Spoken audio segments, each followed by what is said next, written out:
नमस्कार, काठमाडौँ महानगरको दैनिक श्रव्य दृश्य प्रस्तुति हाम्रो काठमाडौँको आजको अङ्कमा यहाँलाई स्वागत छ। दर्शकबिन, अस्ट्रियाको रोजेनबर्ग कम्पनीले काठमाडौँ महानगरपालिकालाई अग्नि नियन्त्रकहरूको सुरक्षाका लागि उपयोगी हुने करिब 75 लाख रुपैयाँ नेपाली मूल्य बराबरका उपकरणहरू प्रदान गरेको छ। लगायत महानगर क्षेत्रभित्र भएका विभिन्न गतिविधि समेटेर तयार पारिएका सामग्री कार्यक्रमको सुरुवातमा प्रस्तुत गर्दैछौँ। लागौँ सामग्रीतर्फ।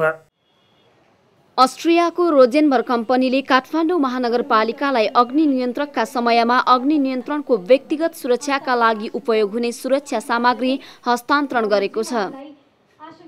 आइतबार एक औपचारिक कार्यक्रमका बीच उपलब्ध गराइएका सामग्रीहरूमा 83 जोर बुट, 115 थान ट्राउजर, 47 थान ज्याकेट, 20 जोर पन्जा रहेका छन्। विपद व्यवस्थापन कार्यमा मानवीय स्रोत बचावट गर्न जरुरी छ। सम्भावित आगलागीबाट जनधनको क्षति कम गराउन जनशक्ति व्यवस्थापन कार्यमा निजी क्षेत्रबाट गराइएको प्रयास सराहनीय छ। महानगरका प्रमुख तथा कार्यकारी अधिकृत रुद्रसिंह तामाङको भनाइ छ।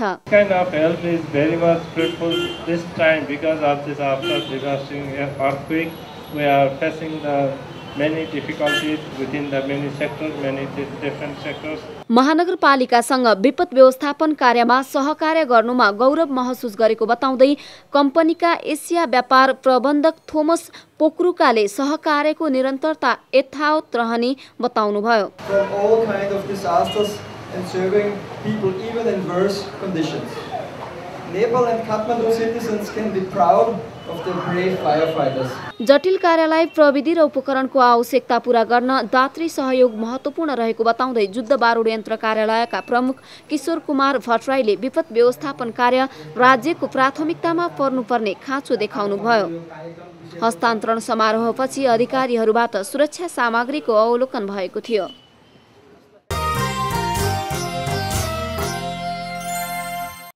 सेवा प्रवाह र स्थानीय शासनका विषयमा कर्मचारीहरूको वृत्ति विकासका लागि काठमाडौँ महानगरपालिकाले आयोजना गरेको 5 हप्ते सेवाकालीन तालिम अहिले चलिरहेको छ। असार 31 गतेबाट सुरु भएको तालिममा शनिबार शहरी व्यवस्थापन र स्थानीय सरकारको सेवा प्रवाह कसरी कुन ढंगबाट परिष्कृत गर्दै लैजाने भन्ने विषयमा सहभागी कर्मचारीहरूलाई कक्षा सञ्चालन गरिएको थियो। तालिममा पश्चिमाञ्चल क्षेत्रीय प्रशासक दिनेश थपलियाले स्थानीय सरकारको दायित्व, भूमिका र सेवा प्रवाहका सम्बन्धमा भएका अभ्यासहरूको जानकारी दिँदै संहितामा जनमैत्री प्रशासन र विकास निर्माणमा तल्लो तहको पहुँच विषयमा जानकारी दिनुभएको थियो। 35 वडाका जनताहरूलाई केन्द्रसम्म आउनको निम्ति उनीहरूलाई गाह्रो टाढा हुन्छ, सर्भिस टाढा भयो भने जनता असन्तुष्ट हुन्छन्। प्लस महानगरपालिका छ, महानगरपालिकाले जनताको काम गर्छ भन्ने अनुभूति दिन गरेको होइन त, अनावश्यक खर्च गर्न त गरेको त होइन। यसरी वियोजन गर्ने भनेको आफ्नै रिसोर्स मार्फत केही प्रति उत्तरदायी हुने गरी तपाईले गरेको सर्भिसको प्रति उत्तरदायी छ, तपाईको सेन्टर प्रति उत्तरदायी छ। कार्यक्रममा संयोजक प्रहलाद घिमिरेले सेवा प्रवाहलाई चुस्त दुरुस्त बनाउनका लागि तालिमको आयोजना गरेको बताउनु भएको छ। चाडा उपमहानगरपालिकालाई सहभागितालाई अनुरोध गरेका छौँ, तर ललितपुरबाट मात्रै सहभागी मनोनयन भइआएको हुनाले ललितपुरका 2 जना चाहिँ 7औं तहका अधिकृत स्तरहरू समावेश हुनुहुन्छ। अब यो चाहिँ असार 31 गतेदेखि सुरु भएको र यो 5 हप्तासम्म चल्छ। तालिममा 7औं तहका 25 जना कर्मचारी सहभागी छन्, जसमा महानगरका 18 जना वरिष्ठ प्रशासकीय प्रमुख, 5 जना प्राविधिक र ललितपुर उपमहानगरपालिकाका 2 जना वरिष्ठ प्रशासकीय प्रमुखहरू रहेका छन्। तालिम भदौ 3 गतेसम्म सञ्चालन हुनेछ।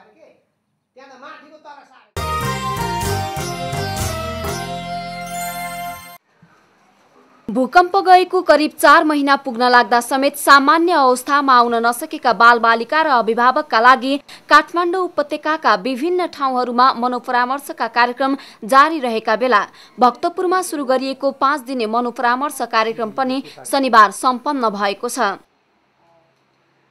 नेम्सोल्ड युनिभर्सिटी कोरिया र कोरियन सोसाइटी अफ स्यान्डफ्ले थेरापीको समन्वयमा विद्यार्जन सेकेन्डरी स्कुलले आयोजना गरेको कार्यक्रममा बालबालिका र अभिभावक गरी 50 जनालाई स्यान्डफ्ले थेरापीका साथ मनोपरामर्श दिइएको हो। बालुवा अनि एउटा चाहिँ ट्रे त्यो यत्रो बक्स जस्तो ट्रे स्यान्ड राख्ने बालुवा राख्ने ट्रे हुन्छ अनि पानी हुन्छ अनि बच्चाहरू चाहिँ त्यो बालुवामा पानी राखेर पनि खेल्न सक्छ अथवा विदाउट वाटर पनि उनीहरू खेल्न सक्छ अनि त्यसमा चाहिँ अनि हाम्रो चाहिँ मेन इम्पोर्टेन्ट चाहिँ फिगरहरू हुन्छ तपाईँले अघि नै देख्नुभयो विभिन्न टाइपको फिगरहरू छ अब हेर्दाखेरि त्यो प्लास्टिकको फिगर होइन like something not like small figure हो तर प्रत्येक फिगर उनीहरूले राख्ने कुन ठाउँदेखि कुन प्लेसदेखि कसरी कुन पोजिसनमा राख्नेहरूमा चाहिँ सबै मिनिङहरू हुन्छ हाम्रो त्यो कार्यक्रममा प्रत्येक बालबालिकालाई छुट्टा छुट्टै राखी 40 मिनेट र अभिभावकलाई 1 घण्टासम्म परामर्श दिएको थियो भने एकजना बालबालिकालाई 3 पटकसम्म स्यान्डफ्ले थेरापीको माध्यमबाट परामर्श दिएको थियो। स्यान्डफ्ले थेरापी पश्चात पहिलेको तुलनामा अहिले भूकम्पको डर कम भएको कार्यक्रममा सहभागी बालबालिका र अभिभावकहरू बताउनुहुन्छ। खेलेर मात्र नलागेको अहिले चाहिँ पहिला जस्तो डर लाग्दैन। यहाँ सिकेपछि चाहिँ अब त्यति डर लागेन।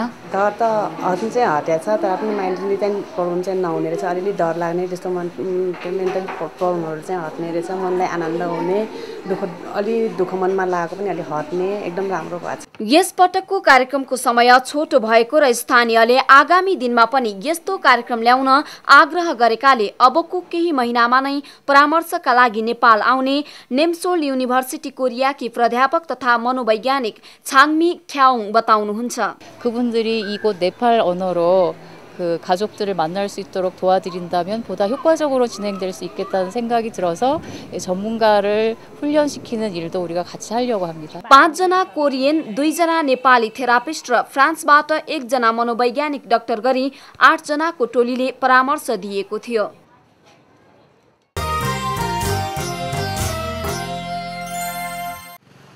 शनिबार काठमाडौँको ओम बहालमा निशुल्क स्वास्थ्य शिविर सम्पन्न गरिएको छ।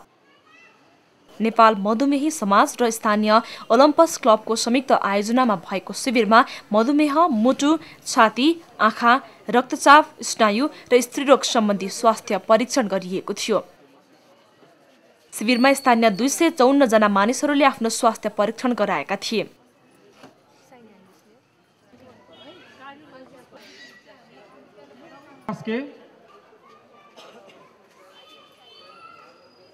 नम्बर 200 सो अवसरमा नेपाल मधुमेही समाजद्वारा नेपाल मधुमेही समाज क्लिनिकको पनि सञ्चालन सुरु गरिएको छ।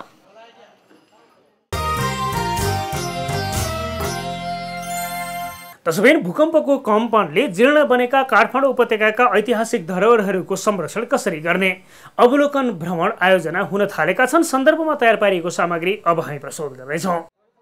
भूकम्पपछि काठमाडौँ उपत्यकाका पुराना घरहरूमा रहेका ऐतिहासिक र कलात्मक झ्यालढोकाहरू लुकीछिपी बिक्री हुने गरेको भए पनि भक्तपुर नगरपालिका वडा नम्बर 3 गछेटोलका स्थानीय भने यसको संरक्षणमा जुटेका छन्। यस टोलमा भूकम्पले पूर्ण क्षति पुर्याएका 10 वटा पुराना घरहरू सुरक्षित तरिकाले भत्काएर ऐतिहासिक सामग्रीहरूलाई संरक्षण गरेर राख्ने काम भइरहेको छ। गएको असार 3 गतेदेखि रविन्द्रपुरी फाउन्डेसन फर कन्जर्भेसन नामक संस्थाले स्थानीयसँग समन्वय गरी यी घरहरू भत्काउने काम गरिरहेको हो। अहिले घर भत्काउने काम 60% जति सम्पन्न भइसकेको छ भने काम पूर्ण रूपमा सम्पन्न हुन करिब 2 महिना लाग्नेछ। पुराना घरहरू भत्काउँदा बढीभन्दा बढी सामग्रीहरू सुरक्षित राख्नुपर्ने भएकाले आधुनिक घर भत्काउन भन्दा धेरै सावधानीहरू अपनाइएको देखिन्थ्यो। सिस्टमेटिकली भत्काएर राख्न सके पो अनि भोलि चाहिँ पुनर्निर्माण गर्दाखेरि त्यसरी नै बनाउनु पर्छ भन्ने आधार हुन्छ। त्यसो मेटर भनेको त्यही हो, एकदमै केयरफुल्ली काम गर्ने हो। जस्तै तपाईँले देखिहाल्नु होला यहाँ अब त्यो इँटा खसाल्दा पनि हामीले चिप्लेटी खेलाएर खसाल्छौँ होइन। अनि काठहरू पनि भनौँ न खसाल्ने हो कि एउटा हातले एकजनाले अर्कोलाई पास गर्दै निकालेर चाहिँ गरिरहेछौँ। भत्काउँदै गरेका यी घरहरूमध्ये 4 वटा मल्लकालीन समयमा, 2 वटा राणाकालीन समयमा र 4 वटा 200 वर्ष पहिले निर्माण गरिएका हुन्। यी घरका झ्यालढोकाहरूमा तत्कालीन समाज र धार्मिक पक्षहरू झल्किने कलात्मक बुट्टाहरू कुदिएका छन्। ऐतिहासिक महत्त्व बोकेका यी घरहरूको महत्त्व जोगाइ राखे आफूहरूको समेत अस्तित्व जोगिने यस टोलका घरधनीहरूको बुझाइ छ। हामी जस्तो नयाँ पुस्ताले नै यस्तो झ्यालहरू बेच्दै छोड्यो भने अब पछि त भक्तपुरमा मान्छेहरू विश्वको आउँदैनन्। अब यस्तो चाहिँ सकेसम्म हामीले संरक्षण गर्ने प्रयास गरिरहेछौँ। नगरपालिकाबाट पनि यस्ता कुराहरूमा संरक्षण गरिरहेछ। हामीले झ्याल झिक्न त नगरपालिकाले पनि दिँदैन। पुरातात्विक त्यो के कलात्मक सामान चाहिँ अब बाँकी राख्नुपर्छ भने नै विचार नि पहिला नि हामीले त्यो जुन यो 43 सालमा घर बनाएको हामीले त्यो बेलामा नि त्यो अब यो त 100 वर्ष पुरानो भइसक्यो। त्यसमा अलिअलि मेन्टेनेन्स गरेर मर्मत गरेर चाहिँ हामीले त्यो बेलामा नै सुरक्षा गरेर राखिरहेको। गछेटोल भक्तपुरको सबैभन्दा पुरानो बस्ती मध्येको एक हो। गछेटोल नेपाल भाषामा राखिएको नाम हो। यसको नेपाली भाषामा अर्थ ग भन्नाले होचो ठाउँ र छे भन्नाले घर भन्ने बुझिन्छ। पछिल्लो समय आधुनिक घरहरू समेत निर्माण भएको यस टोललाई जति सक्दो छिटो ऐतिहासिक महत्त्व बोकेको नमुना टोल बनाउने स्थानीयहरूको योजना छ। यस्तै काठमाडौँमा रहेका ऐतिहासिक संरचनालाई जोगाउन प्रेरणा मिलोस् भन्ने उद्देश्यले काठमाडौँ महानगरपालिका पर्यटन तथा सम्पदा विभागका शाखा अधिकृत श्रीजु प्रधानको नेतृत्वमा हनुमानढोका दरबार आसपास घर रहेका स्थानीयको टोलीले भक्तपुरमा रहेका ऐतिहासिक पुरातात्विक महत्त्वका संरचनाहरूको अवलोकन गरेको थियो। अवलोकन भ्रमण टोलीले भक्तपुरमा रहेको नमुना घर टोनी हेगन हाउस लगायत पुरानो मौलिकता बोकेका घरहरूको अवलोकन गरेको थियो। घरहरू भत्काउनलाई पनि यस्तो सही किसिमले कि एउटा इँटा पनि त्यसलाई नफुटोस् त्यस्तो किसिमले भत्काउने तरिका पनि हामीले हेर्यौँ र भत्काइसकेपछि त्यसलाई कसरी संरक्षित गर्ने भनेर एउटा चाहिँ ठुलो टहरा बनाएर उहाँले संरक्षण गरिराख्नु भएको छ र भविष्यमा उहाँले त्यसलाई पुनः प्रयोग गर्ने उद्देश्यले राखिराख्नु भएको छ र घरधनी आफै पनि भत्काउनमा लागिराख्नु भएको छ। खालि ज्यामी अथवा चाहिँ ठेकदारलाई मात्र होइन कि घरधनी आफै पनि लाग्नु भएको छ भने कति माया रहेछ घरधनीलाई ती चिजहरूको त्यो चाहिँ नि एकदमै हामीलाई सिक्नको लागि योग्य घरधनीकोले पनि सिक्न योग्य नगरपालिका आफैले पनि सिक्न योग्य कुराहरू थुप्रै छन्। त्यहाँ त्यो कुराहरू सिकिया छ। मौलिकता बोकेका संरचनाको अवलोकन पश्चात हनुमानढोका दरबार क्षेत्र आसपास घर रहेका स्थानीयले भक्तपुरमा सम्पदा संरक्षणमा जुटेका स्थानीय देखेर आफूहरू प्रभावित भएको बताए। यस्तै बनाउने एउटा कल्चर जस्तै राम्रो होला जस्तो लाग्छ मलाई। अलिकति मिलाएरै गर्नु पर्ला जस्तो लाग्यो। हैन अरु त के गर्नु अब करिब यसरी नै बनाउँछु होला। अवलोकन भ्रमणमा 25 जनाको सहभागिता थियो।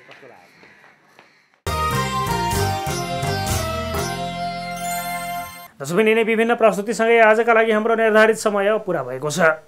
आगामी श्रृङ्खलामा नयाँ विषय लिएर भेटघाटका लागि फेरि आउनेछौँ। त्यतिन्जेलसम्मका लागि कार्यक्रमबाट आज्ञा चाहन्छौँ। नेपाल टेलिभिजन हेर्दै रहनुहोला। नमस्कार।